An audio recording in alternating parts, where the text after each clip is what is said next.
그래도 시작하죠 뭐. 시작하겠습니다. 오늘 6일차 마지막 날인데 좀 뭔지 몰라도 어수선하네요. 처음에 그래도 얼굴 뵌 분들이 있는데 뒤로 가면서 얼굴도 못 뵙고 뭐가 좀 마무리가 좀 안 된 것 같아요. 뭔가 뭐 참 할 수 없는 상황이긴 해도 제가 죄송한 것 같고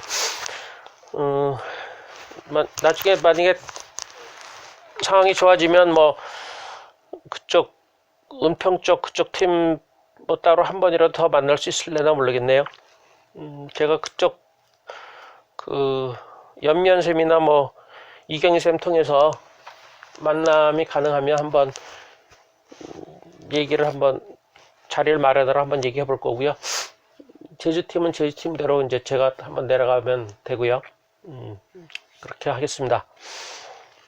오늘은 가정독서입니다. 가정독서 주제가 가정독서는 이제 제가 최근에 쓴 이 책이 건데 이게 가정독서란 이름으로 책을 썼는데 출판사에서 가정독서는 제목으로 재미없다고 그러면서 이제 이쪽으로 이렇게 바꿨어요. 김 원장님 들어오셨네요. 김 원장님.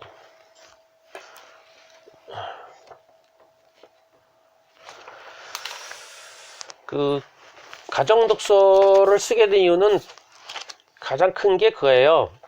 학교 독서를 가정에서 모방을 하는데 그 좀 잘못된 거 아니냐. 왜냐면 학교가 집보다 훨씬 더 제한된 조건이나 상황이기 때문에 학교에서 하는 거를 집에서 모방하는 건 여러 가지로 참 문제가 많은데 이상하게 학교에서 하는 걸 모방을 하면서 상당히 불편해하거나 등등 그런 게 있다 이런 생각이거든요. 그러니까 예를 들어서 학교는 기본적으로 또래끼리 경쟁하면서 통제가 가능한 상태거든요. 집에서는 그게 가능하지 않죠. 아무리 엄하다고 해도 부모하고 교사는 다르니까. 그런데다가 이제 학교는 어느 정도 학년이라는 수준을 인정을 해요. 그래서 그거보다 떨어지면 따로 보충을 하더라도 그 학년의 진도를 어느 정도 따라가죠. 아무리 독서라고 해도 차이가 크게 벌어지지 않는데 자기 집에서 자기 자녀라면 아이 수준을 따라가야죠. 당연히 그럴 수밖에 없죠. 그러니까 학교에서는 소위 말하는 육하 원칙으로 누가 언제 어디서 무엇을 어떻게 왜 할 때 무슨 책을 어떻게 읽어? 무슨 책을 교과서와 연계된 책이야. 그쵸? 교과서 수준과 비슷한 교과서와 연계된 책을 어떻게 읽어? 성적이 잘 나오게 읽는 거죠. 기본적으로 그 지식을 쌓는데 그 지식이라는 게 교과서 중심으로 한 지식이에요. 그걸 언제 어디서 읽어? 교실에서. 그쵸? 아니면 요즘 교실이죠. 교실에서 시간 정해놓은 시간에 친구들하고 경쟁 형태로 읽어요. 그것이 집에서 만약에 독서를 한다고 할 때 언제 어디서 무엇을 어떻게 할 때 전부 다 달라요. 그쵸? 언제 읽어. 그쵸? 아침에 일찍 있는 아이는 없죠. 저는 애들 학교 가기 전에 책 읽어준 경험이 있는데 초등학교 때 아침에 일찍 불러가지고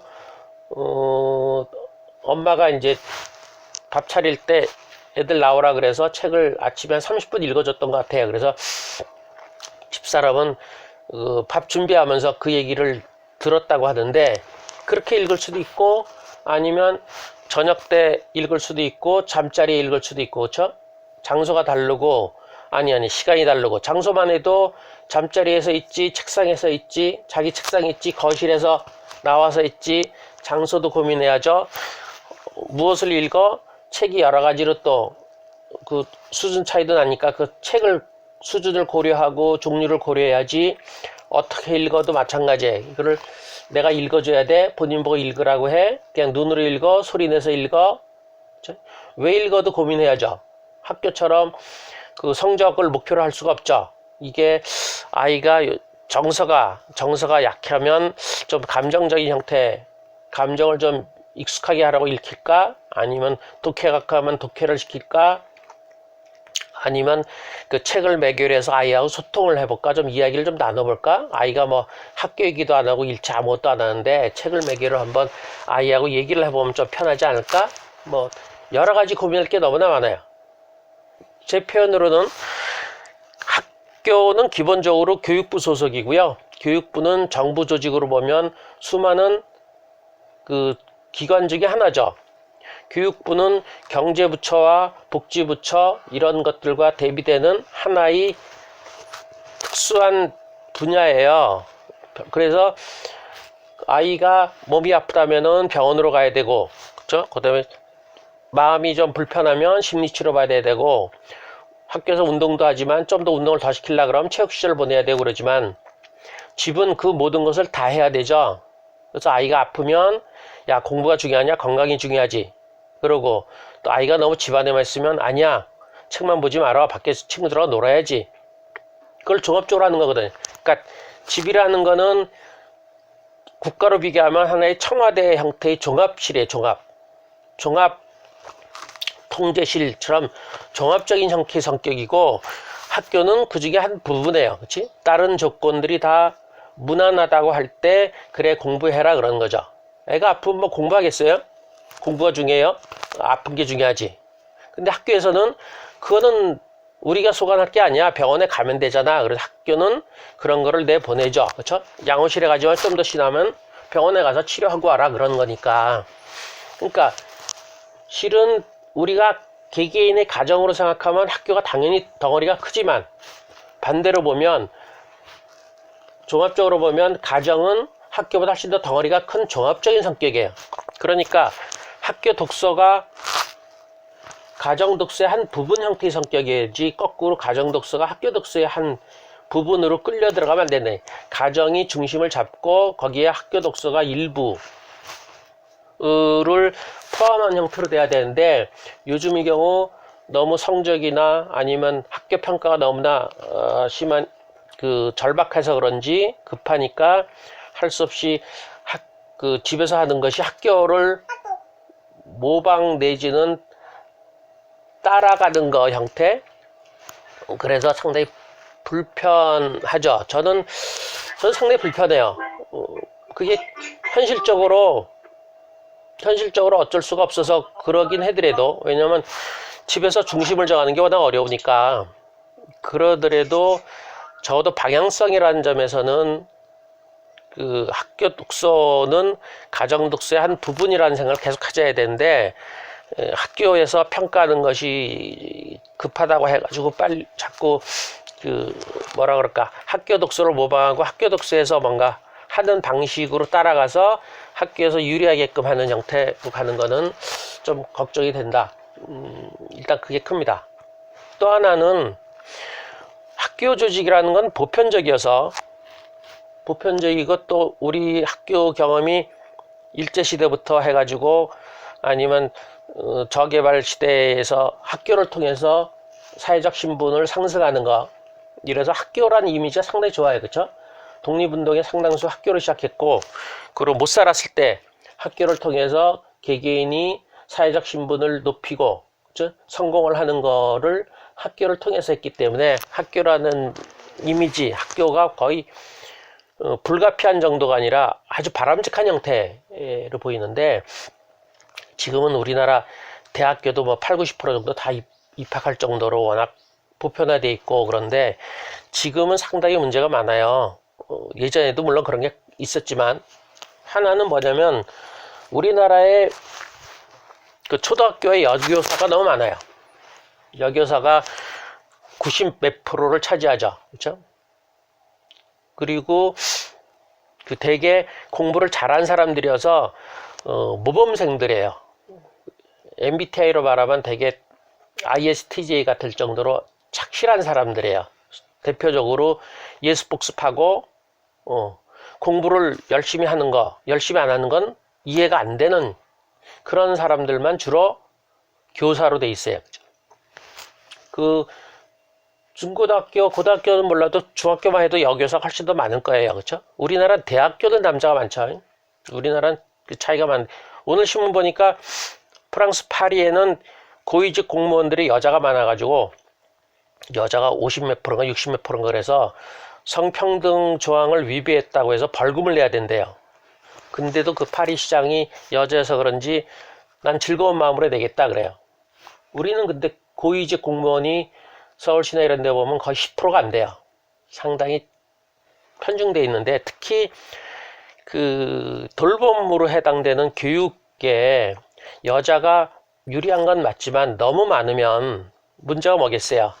남학생들 그리고 남자들 중에서 성향이 남성성이 강한 애들 소위 말해 뛰어다니는 것부터 시작해서 치고받고 싸우면서 친구 관계를 맺는 애들 이런 애들은 학교에서 아주 힘들어요. 학교 선생님 여자 선생님들이 그걸 이해를 못해요. 친구랑 사이좋게 지내야지 그러죠. 남자들은 치고받고 싸우면서 그 몸싸움을 안 해더라도 말로도 거칠게 하면서 그러면서 친해지는 경우가 있는데 그거를 여자분들 특히 모범생 같은 여자분들은 거의 이해를 못하죠. 그래서 초기에 1, 2, 3학년 때 남자애들 중에서 그런 성향의 애들 좀 남성성이 강한 애들부터 시작해서 외향적인 애들 그런 애들은 학교생활 적응이 상당히 힘들어요. 우린 그런 게 고려가 안 돼 있고 특히 여자 선생님들 중에서 특히 아이가 별로 그 모범생인 애들은 특히 그렇죠. 저랑 이제 최근에 만난 사람 중에서 학교 선생님, 초등학교 선생님인데 아이가 2학년 때부터 만나서 4학년인데 상당히 외향적, 약간 ADHD에 가까울 정도로 외향적이에요. 그리고 외동이어서 이렇게 좀 엄마가 꽉 끼고 있는데 그 아이 때문에 아주 힘들어하고 저도 수업을 한 2-5달 했는데 아주 힘들어요. 자기만 쳐다보라고 이런 태도거든요. 그러다 이제 집도 멀어지고 애도 힘들다 그래서 이제 안 오고 그러면서 가끔 이제 몰입독서나 다른 거 할 때 보는데 저번에 보면서 선생님 앞으로 이제 좋은 선생님 되시겠어요? 그랬어요. 그랬더니 그게 무슨 말이에요? 그래요. 자기 자녀를 보면 자기 애를 보니까 자기 애가 너무나 힘든데 그런 애를 보면 자기 반 애들은 다 이쁠 거 아니냐. 자기 아이만큼 그렇게 말 안 듣거나 통제 안 되거나 아주 힘들게 하는 애는 많지가 않을 테니까 그런 애들에 비하면 자기 반 애들은 아주 이쁠 거다 그랬더니 막 웃으면서 자기 아들 때문에 정말 자기가 많이 바뀌었다고 자기 반 애들이 옛날과 다르게 보인다 그런 얘기를 하더라고요. 그러니까 뒤집으면 자기 아이가 아주 모범생이거나 착실하거나 말을 잘 들으면 선생도 그러고 자녀도 그래. 그러면 그런 분이 자기 반 애들 중에서 거친 애들 보면 도저히 이해가 안 가는 거예요. 그리고 제가 다시 들어갈게요. 뭐 꺼졌네요.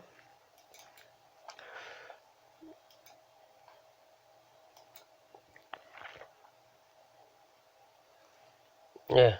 그러니까 그런 게 소위 말해서 학교라는 거죠. 학교가 그렇게 보편적인 어느 지역이나 누구나 다 거치는 것이고 어디에나 다 있는 거긴 해도 그렇다 그것이 우리 사회의 다양한 측면들을 골고루 반영을 못한다.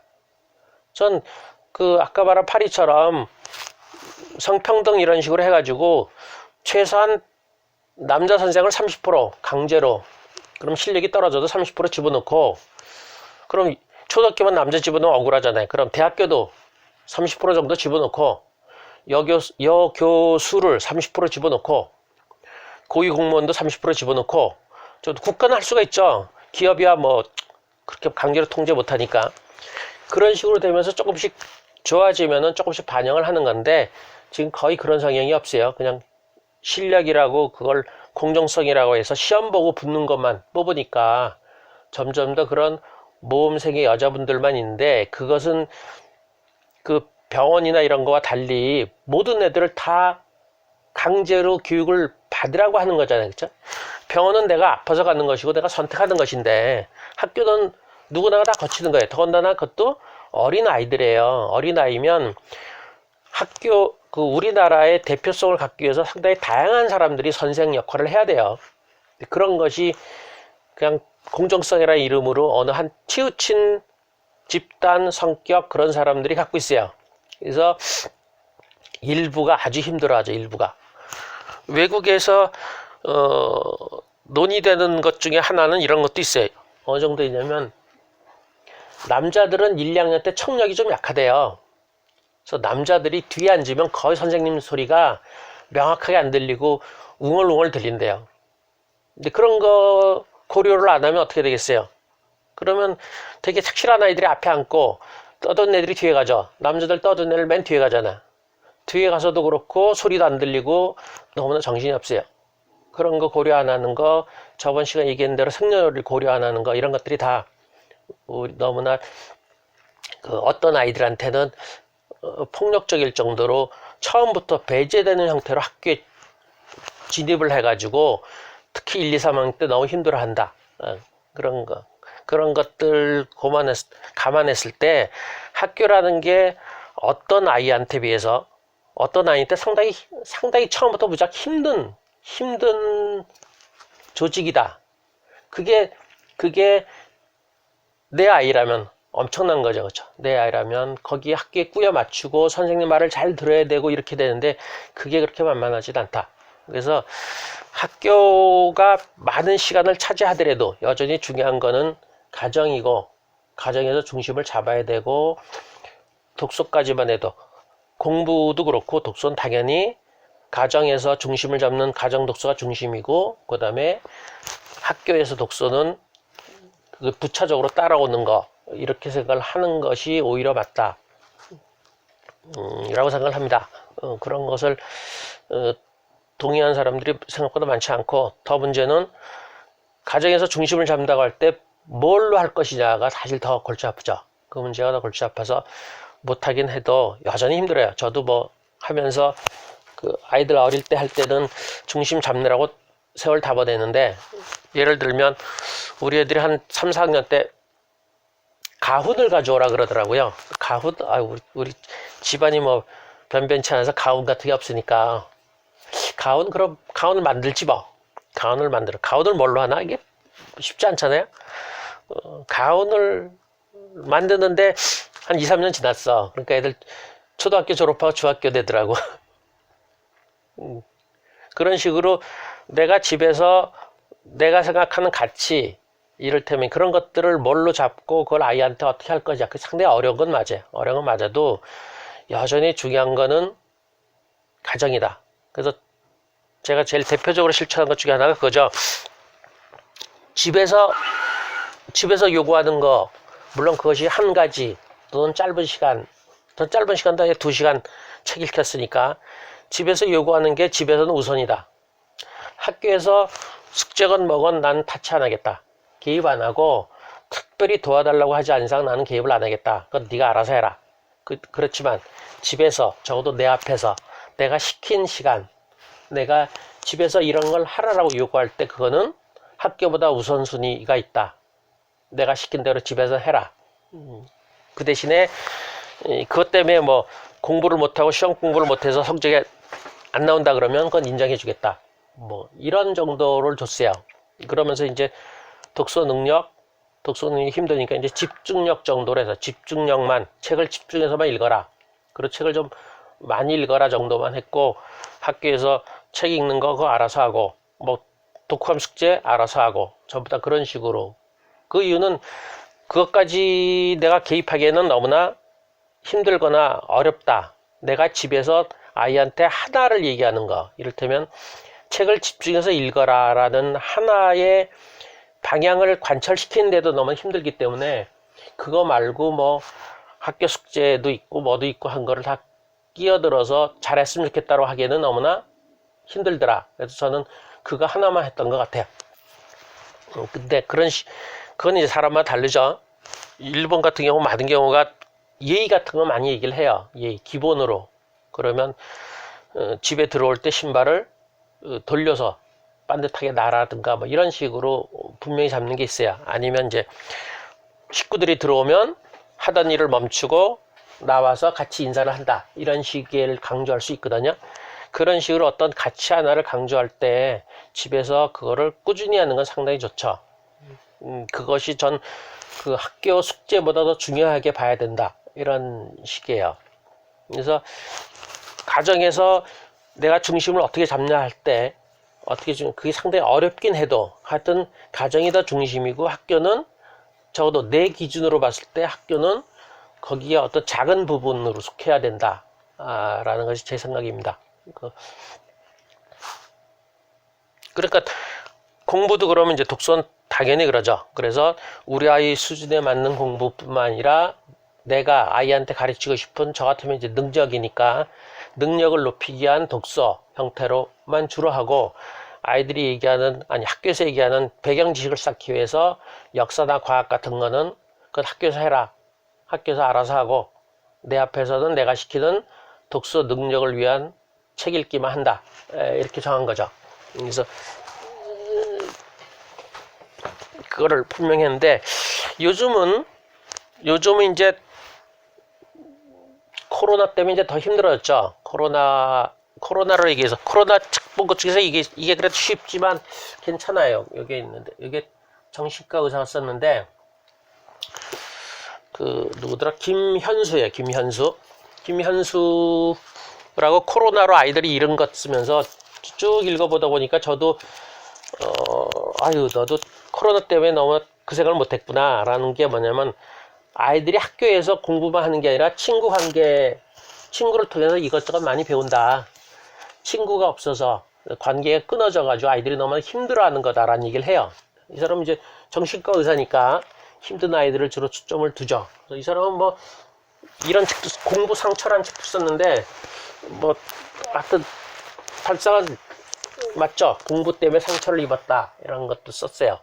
그러니까 이런 것도 하는데 학교는 공부만 하는 게 아니다. 맞는 얘기예요. 그렇죠? 그래서 오히려 지금 같은 코로나 시대 보니까 너무나 학교가 소중하다 얘기를 하더라고요. 그래서 저는 그럼 안 되지. 근데 정신과에서 의사들은 학교랑 비슷해요. 전문직 계통 사람들은 전문직의 사고방식이 좀 있어요.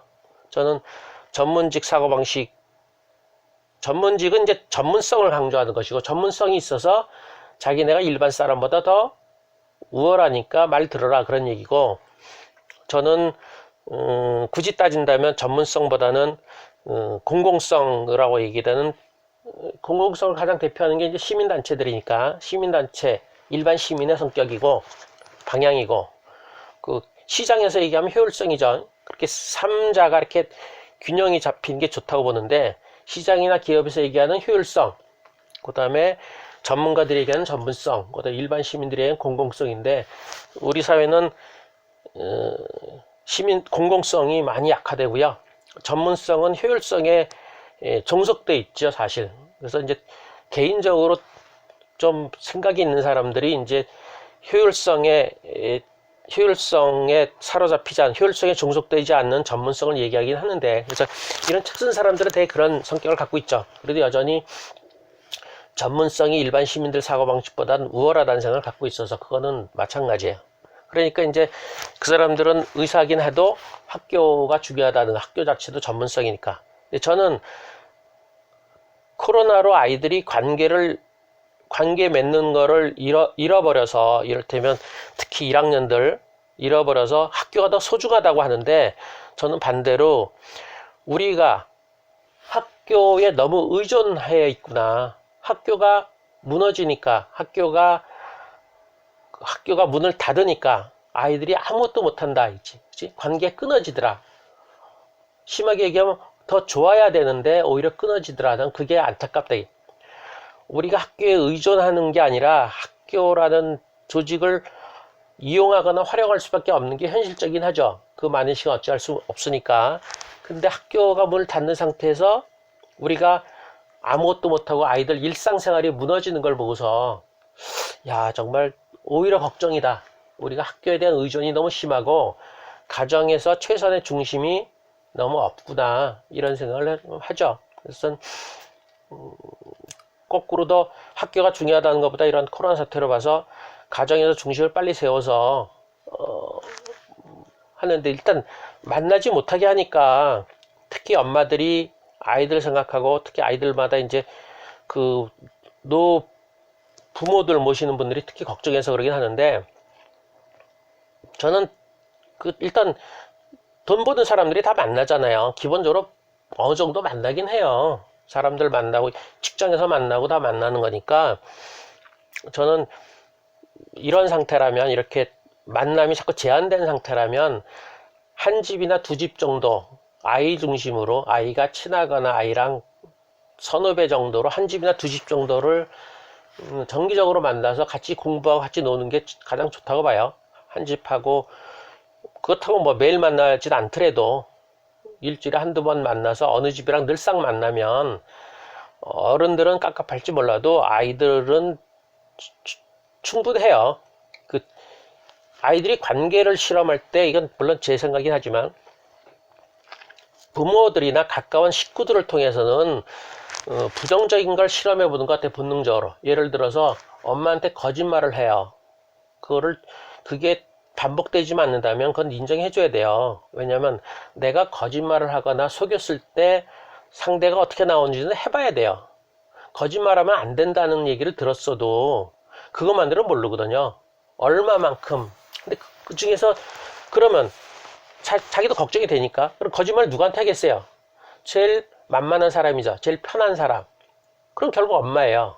엄마한테 거짓말을 해보는 거예요. 그럴 때 엄마가 어떻게 나오나를 보는 건데, 그래서 약간 인간관계에서 부정적인 거, 실험적인 거는 가족들한테 하는 형태라서 계속 끊임없이 부딪히는 성격이지만, 다른 집이라면, 다른 집에는 애들이 그렇지 않죠. 애들도 알거든요. 그러니까 의외로 그런 날 많잖아요. 집에선 정말 말썽꾸러기인데, 너무나 피곤한데 밖에 나가면 너무나 의젓해. 그래서 내 주변 어른들은 당신 자녀가 너무나 의젓하고 너무나 잘 키웠다고 얘기하던데, 말이 돼요? 우리 집에서 난리 피는 거 보면 뭐 보통이 아닌데. 그런 거예요. 우리 집에서는 그런 부정적인 것들을 실험해 보는 거는 본능적인 것 같아요. 그러면 그게 집안에만 있으니까 아이는 그것밖에 못 하잖아요. 거기서 하긴 참 어렵거든. 그러면 밖에 나가서 한 집이라도 늘상 만나는 것도, 애들도요, 늘상 만나는 거나 보면 어느 선을 그어요. 그거 참 묘할 정도로 선을 그어. 근데 제가 그 전에 이 스킴 하기 전에 친했던 그룹들이 있는데, 거기서도 한 명이 그러더라고요. 그 한 명이 소위 말해서 남자 중에서 아주 짜증나게 하는 애 있잖아요. 여자들 고무줄 끊어놓는 것처럼 꼭 놀이할 때, 잘 신나게 놀 때 꼭 들어가서 방에 놓고 회방 놓는 애들 있잖아요. 근데 그러면 엄청 짜증나는데, 부모들 친하고 늘상 만나니까 나중에 걔를 어떻게 하냐면, 걔가 뭔가 일을 벌리면 재밌대. 근데 걔 특징은 어느 선 이상을 안 넘는데, 너무 열받아서 확 성질내기 직전에 멈춘대. 그 서로 간에 묘한 관계거든요. 그렇죠? 그런 것들은 아이들이 밖에서 배우는 거예요. 그러니까 한 집이라도 아이들이 꾸준히 만나면, 그러니까 이제, 근데 아이 중에서 어떻게 하겠어요? 아이가 2명, 3명이면 뭐 각각의 가장 가까운 사람 만나기도 힘들고 애매하게 이제 만나야 되지만, 하여튼 그런 식으로 자기 자녀 중에서 뭐 걱정이 되거나 뭐 나름대로 뭐 저 집이 괜찮다거나 해가지고, 저는 자녀 친구들 중에서 마음에 안 드는 부모도 같이 만나고 놀러 다니기도 했는데, 그건 쉽지 않지만 하여튼 그런 식으로 자주 만나면서 하면 아이들은 그런 관계를 맺는다. 아이들이 그렇게 많은 관계를 원하는 건 아니거든요. 많은 관계면 좋지만 그것보다는 작은 관계, 한 2-3명 정도가 꾸준한 관계가 좋아요. 아이들로 보면. 어른들로 보면 좀 심심하지 뭐. 밤낮 그 사람 만나지만. 그래도 저는 오히려 그런 형태가 더 나을 것 같다. 그래서 지금처럼 이제 서로 못 만나게 할 때 자기 가족끼리만 꼭 뭉쳐갖고 있는 것보다는 여러 가지로 약간의 위험부담, 안 만난 것보다 위험부담이 있겠죠. 그래도 관계가 어쩌면 더 중요할지 모르니까. 그게 건강으로 말하면 코로나가 육체적인 건강이면 이 관계는 심리적인 건강인데, 아이들 경우 상당히 지금 1년이 지났는데 이 상태가 계속된다면 상당히 위험한 상태거든요. 심리 건강이. 그러니까 가까운 집하고 그 일주일에 한두 번 만나서 뭐 공부도 하고 책도 읽고 그러니까 지금 제일 무난한 게 이제 공부는 차이가 나면서 불편할 수 있으니까 책 정도 읽고 그 다음에 또 한다 그러면 조금 주변 과목 별로 중요하지 않은 과목도 같이 공부하고 놀고 이런 걸 하면서 같이 공부하고 노는 걸 같이 하는 한두 명이 가까운 집안 정도가 있으면 그것만으로도 아이들은 충분히 관계를 맺고 거꾸로 더 집안이라는 거 공동체는 아니지만 작은 공동체 작은 가족 관계 같은 거 그런 걸로 더 그 중심 잡으면 그게 오히려 이런 코로나 시대에 더 유리할 수 있다. 오히려 한 집안만 같이 있으면 너무 힘들 뿐만 아니라 그 다음에 학교에 더 의존한 형태로만 가는데 학교 자체가 의존이 저는 그래요. 그 학교의 개혁을 별로 믿지 않는 편이어서 사람들이 너무 부정적인 거 아니야 그러는데 우리 사회는 교육의 목소리가 너무 약해요. 정부 조직에서 모양상만 뭐 교육부총리 만들어놨잖아요. 우리나라의 큰 흐름으로 보면 교육이 경제에 미치는 영향은 환경이나 노동 쪽보다도 약해요. 환경이나 노동이 경제계에 대해서 약간의 저항을 하고 경제 목소리보다는 환경 목소리나 이제 노동 목소리 조금씩 다른 얘기를 하잖아요. 그것보다도 훨씬 더 교육계는 경제 쪽의 요구에 대해서 저항 잘 못해요. 거의 힘이 없고요. 우리나라의 주류 정치인들의 그쪽 사람들은 경제 살리는데 여력이 없어요. 그거 경제 살리느라고 전혀 여유가 없어. 다른 애들 힘이 없어요. 그래서 교육을 건드릴 만한 힘은 별로 없다. 상당수가 다 교육의 개혁의 상당수는 경제 논리를 크게 침해하지 않는 범위 내에서만 조금씩 움직일 뿐이에요. 잘 안 움직여요. 근데 우리나라는 이 교육이나 이쪽에 대해서 그 어느 때 교육에 대해서 갔냐면 제 생각에는 정부 부처 고위 공무원들이나 국회의원들의 여성의 숫자가 30% 넘어야 돼요. 30% 넘어야지만 목소리가 나올 거고요. 젊은 사람이나 여성이나 그런 사람들이 정부 고위 공무원이나 정치인들 아니 국회의원들 그렇죠. 북구는요 거의 50%가 넘어요. 국회의원들 여자들이 높으니까 여자들이 항상 높으면 어떻게 되겠어요? 아무래도 신경 써 여자들의 관심이 다른데 남자들 중에 그 상류층 사람들은 교육에 관심 없어요. 애들 어떻게 됐어요? 애들 그냥 보내지 뭐 어디로 보내 뭐 우리나라 마땅한데 특목고 없으면 뭐 외국에 보내면 되잖아 그냥 그런 식으로 생각하고 우리나라 자체를 그렇게 바꾸기에는 그들이 나빠서가 아니라 여유가 없다. 그리고 우선순위에서 워낙 밀리더라. 그 남자의 그 상류층 사고방식으로. 그래서 우리나라 학교를 의존하는 건 상당히 힘들다. 그래서 누가 그래요 그러면 그럼 유학 가는 게 낫지 않냐? 그 나라 교육제도 좋잖아. 그건 맞는데 외국도 지금은 다른 민족, 다른 나라 사람들한테까지 이렇게 여유 줄 만한 여력이 좀 없어요. 지금은 그래서 그 나라 사람한테 여력이 있고 완전히 이민 가버리면 몰라도 그냥 유학 정도로 가서 도움받을 가능성은 그렇게 많지는 않다. 물론 그건 뭐 통계적인 얘기니까 예외는 얼마든지 있지만 그렇지 쉽지 않다. 그러니까 우리나라에서 이런 학교 환경 속에서 내가 중심을 잡아서 우리 가족이 중심을 잡아서 우리나라 학교의 장점은 또 여전히 있으니까 공부만 주거로 시키는 거가 문제긴 하지만 공부 경쟁이 워낙 심해서 문제가 많은데 그거를 집에서 최소한으로 이제 풀어주면서 다른 활동이나 다른 것들을 어떻게 하면 되겠죠. 그래서 지금 코로나처럼 학교 안 가면 물론 이게 얼마 갈지 모르지만 12년 중에서 1년 정도 학교 안 가는 건 정말 좋은 일인데 지금 너무나 여유가 없이 너무 헤매는 거죠. 조금은 우리가 큰 흐름만 잡으면 그래 뭐 1년 안 가고 1년 2년 안 가면 이때 뭔가 뭐 제일 만만한 게 여행 같은 건데 여행도 못 하고 집에 있으면 뭐 집에서 체력 단련 할 수도 없고 뭘 하지 뭐 하여튼 제일 좋은 게 가장 가까운 아이하고 늘상 붙어 있으면서 깊은 관계를 맺는 거죠 뭐. 깊은 관계를 맺고 교사의 도움 없이 친구들끼리 서로 공부하는 거, 서로 도움을 주고받으면서 공부하는 방법들을 깨닫는 거, 뭐 이런 것들이 상당히 좋은 관계죠. 그래서 지금 같은 시대도 그렇고 그렇지 않더라도 저는 가정 독서를 중심에 세우고 가정 독서 중심으로 해야 되고, 학교 독서를 모방하는 거, 특히 학교에서 평가 위주로 가는 거, 독후 활동 위주로 하는 거. 학교는 기본적으로 관료제이기 때문에 근거가 있어야 돼요. 자료가 있어야 돼서 자료가 없는 것들은 되게 싫어해요. 그때 몰입독서 얘기한 것처럼 그런 건데, 학교는 그런 걸 근거로 하고 있을 때 학교 독서를 모방하면 계속 그러는 거거든요. 결과물을 만들어야 되고 평가를 해야 되고 평가를 공정하게 하기 위한 자료가 있어야 되고 이런 것이고, 그거를 모방하지 않고 가정을 더 중심으로 둔다면 평가 없어도 되고 결과물 없어도 돼요. 부모가 이러저러하게 관찰 한두 번 해봐도 비슷한 정도 나올 수 있어요.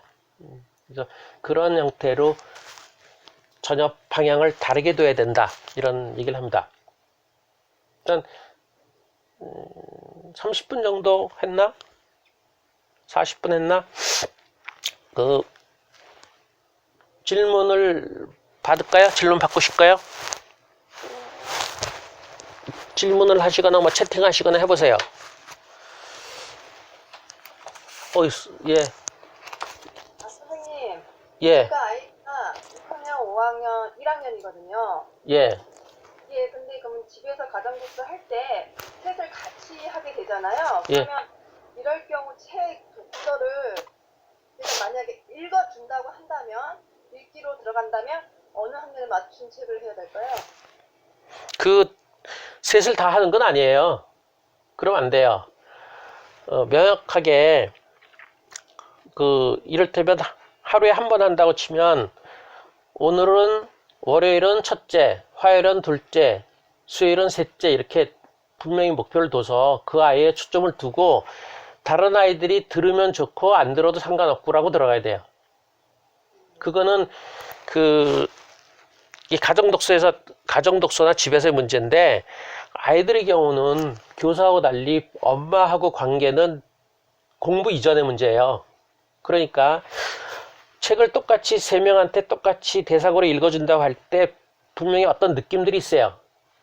되게 첫째는 이거 둘째 때문에 읽어주는 거야, 그러고 둘째는 첫째 때문에 읽어줘야, 그래서 둘 다 효과가 없어요. 둘 다 나만 안 이뻐해, 상대만 이뻐해라고 볼 가능성이 많거든요. 그게 더 문제예요, 집은. 그러니까 명확하게 시간대로 이렇게 쪼개줘야 돼요. 월요일은 첫째를 위해서, 화요일은 둘째를 위해서, 수요일은 셋째를 위해서. 그래서 듣고 싶으면 듣고, 듣기 싫으면 안 들어도 된다. 너희 다른 거 해라, 아니면 들어라, 이런 거예요. 그렇게 해서 책은 그 아이에 맞게끔 정하거나 아니면 아이가 원하는 걸 읽어주거나 그러는 거죠. 동시에 하지는 말라, 그런 얘기예요. 요즘 애들이 마을 공동체 같은 게 깨지면서 엄마한테만 매달리니까 나랑 비슷한 누군가를 이뻐하는 다른 어른들이 없기 때문에 엄마한테 너무 매달려서 엄마에 대한 인정, 사랑을 경쟁하는 게 너무나 심해요. 조금 나눌 필요가 있어요. 또? 예. 저기 교과 수업에 나오는 독서를 하긴 해야 되잖아요. 고전문학이나 명작 소설이나 이거는 해야 된다고 보는데, 그러면 그 학년에 맞춘 그 책을 읽혀줘야 되나요? 아니면 하지 말아야 되나요? 이거 관심이 없고 읽히지 말아야 되나요? 학교에서 요구하는 거는 그거예요. 시험이잖아요. 성적이잖아요. 그러니까 그거는 그냥 시험 공부처럼 하면 돼요. 그 책을 읽힐 필요가 없어요. 그 책 읽어서 소화 안 돼요. 고전이나 명작 같은 거 소화 안 되거든요, 저는. 그러니까 그거는 그냥 문제집처럼 요약본 보고 문제풀이 하고 이런 식으로 소화시키는 것이고, 그 책은 따로 읽어야 돼요. 그거는 한참 넘어야 돼요. 어느 정도냐면, 고전의 명작은 우리 애들 고등학생도 못 읽어요. 고등학생도 읽어서 못하고요. 거꾸로 제가 옛날부터 중학교는 청소년 소설 읽고 책 많이 읽은 애들은 고등학교 때 고전이나 명작 읽고 그럼 대학교 가서 교재를 읽지 않을까 이랬는데 오히려 못 읽어서 고등학교 때 대학 교재에서 쉬운 것들을 읽혀요. 최신 것들, 심리학 개론, 뭐 정치학 개론 이런 거는 읽어요 오히려. 근데 고전이나 명작을 못 읽어요 고등학생들이. 읽어서 소화도 못 시키고 무슨 말인지 모르고. 우리나라 국어 선생님이 제일 좋아하는 호밀밭의 파수꾼 이런 거 되게 어려워해요. 그래서 그건 시험 공부처럼 요약하고 뭐 이런 걸로 그냥 공부를 하고 책은 여전히 책들을 읽어야 된다. 그런 얘기. 이쪽 하세요. 누구지? 양혜정님, 예. 질문하세요. 소리 키고요. 소리 안 들려요. 소리 키셔야 돼요.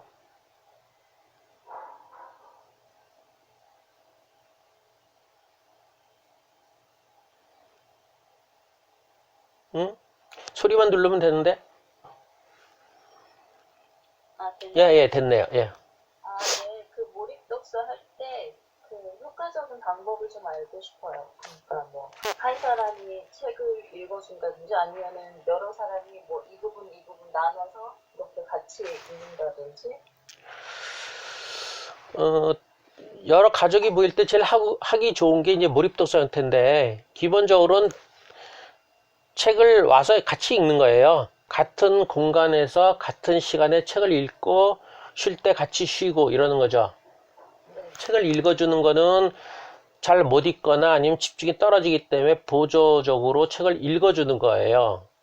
그럼 읽어주는 게 주가 아니고 와서 읽는 건데 몰입 독서 할 때 제일 힘든 게 이제 아이들 성향에 따라서 그 수준이나 책을 어떻게 구비할 것이냐 가장 문제인데 처음에 잘 모를 때는 각자가 이제 책 애들 읽는 한 뭐 2시간 한다, 3시간 한다, 4시간 한다에 따라서 그만큼 정도 절반 이상 되는 책들을 가져오게 하고 그러면 3명이 모이면 3명이 각자 가져온 거 자기 거 읽고 돌아가면서 읽고 뭐 이런 정도로 처음부터 시작을 해야죠.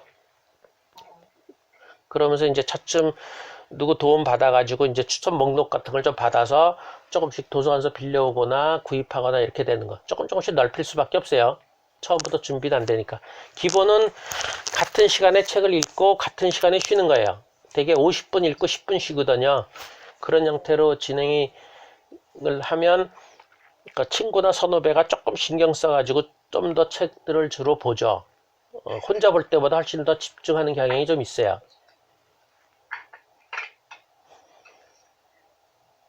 몇 학년인데요? 몇 학년 염두에 두고 있는데요?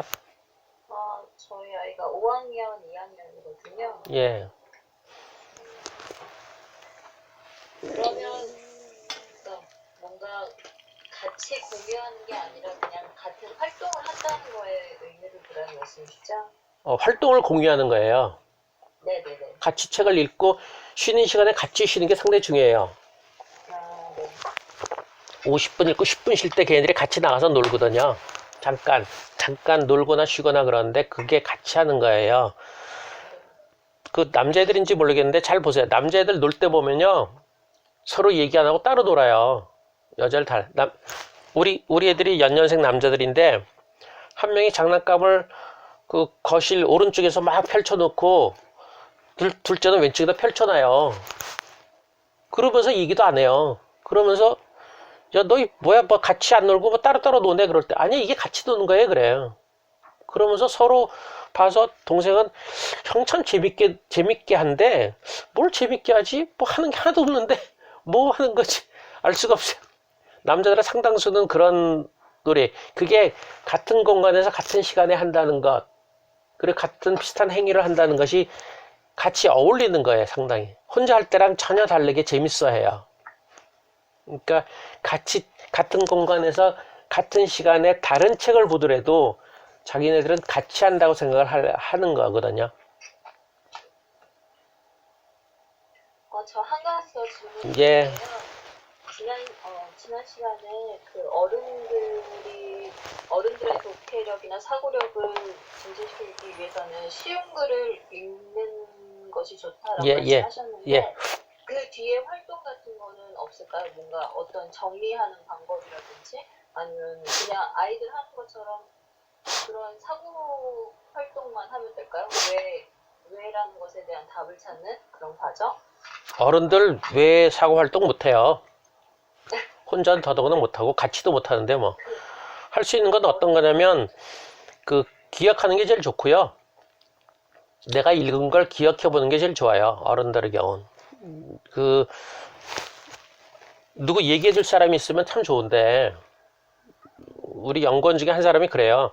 강의를 2시간 듣고서 자기 남편한테 1시간씩 얘기를 한대. 그래서 그 남편이 그거 다 들어? 거긴 여자가 센가 봐. 그럼 듣지, 내가 말하는데. 안 들으면 죽지. 그러든.